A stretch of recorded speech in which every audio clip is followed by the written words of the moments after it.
Brilliance Audio presents Letters from the Dead by Steve Robinson, performed by Simon Vance. "Tickets, please." Jefferson Tayte stirred reluctantly from the heavy slumber he'd been lulled into by the rhythmic motion of the train. His eyelids peeled open momentarily, and then he closed them again, hoping the conductor had already passed by. A few seconds later, he felt a tap on his shoulder. "Your ticket, please." Tayte opened his eyes again, more fully this time. He'd been using his suit jacket as a pillow.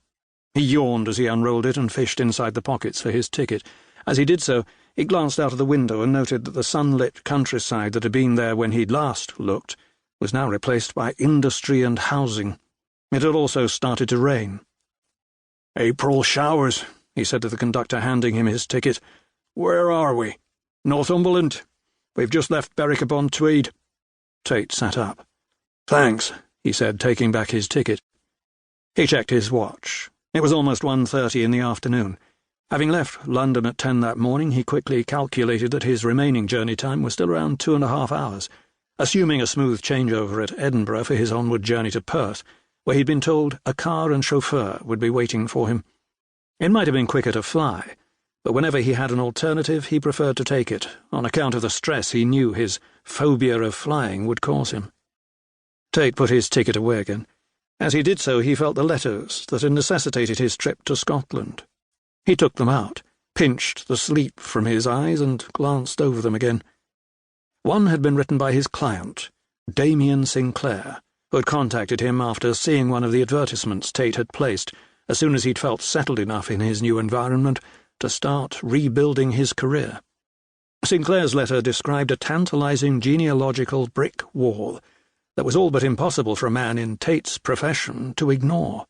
Although brief, it spoke of British India, an illegitimate child, and an unknown 4-times great-grandfather who, despite many years of searching, no one had been able to identify. The other was a copy of an apparently related letter, penned by another hand, dated almost 150 years earlier. Business had been very slow of late. Tayte had only received a handful of calls in recent months, and he'd taken a few assignments as a result, but none had proved to be very interesting to a genealogist with his breadth of experience. The letters from Damien Sinclair, therefore, represented a welcome change, although mention of a valuable gemstone in the older of the two letters was still of some concern. The last thing Tayte wanted to get involved in since leaving his old life in Washington, D.C. behind him was a trivial treasure hunt. But of all the assignments he'd taken on lately, this was the only one that excited him. He only hoped his skills as a genealogist hadn't become too rusty.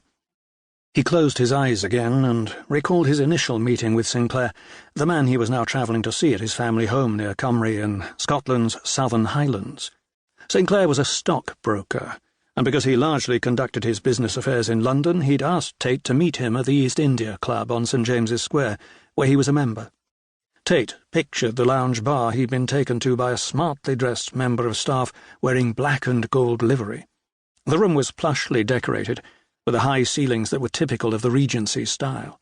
It had cream walls adorned with gold stucco work and gilt-framed portraits, with several chandeliers hanging over a blue and yellow carpet, onto which was set an array of red leather Chesterfield chairs and settees.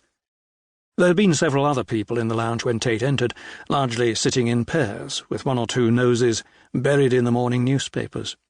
Tayte was led towards the leftmost of several tall windows that faced the small parkland at the centre of St. James's Square, where the man he had come to meet was seated in the corner of the room. He rose as Tayte arrived, his posture erect, head high, accentuating his aquiline features. Like Tayte, Damien Sinclair was over 6 feet tall, although unlike Tayte, Sinclair was very slim, with pronounced cheekbones that gave the skin beneath them a hollow appearance.